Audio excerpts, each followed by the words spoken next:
Hello everybody! Today we're going to look at a feature that is available to certain themes, and it is called the magazine layout.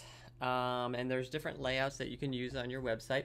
And this is just to add some variety to your site, also to give it a professional look.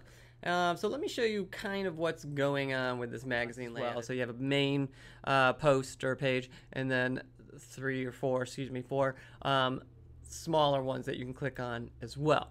I already chose my magazine horizontal box, so that is the one that is in this here. I should change the title. I'll do that at some point because I want to make sure that it doesn't just say magazine horizontal box. I want to say, you know, this website's all about boards, surfboards, and stuff like that. So we're gonna do, you know, surfboard, Wordpress.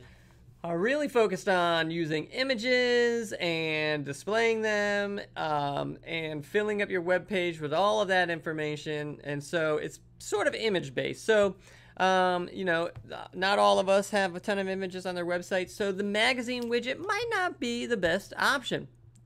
Who knows? But feel free to take a look at the magazine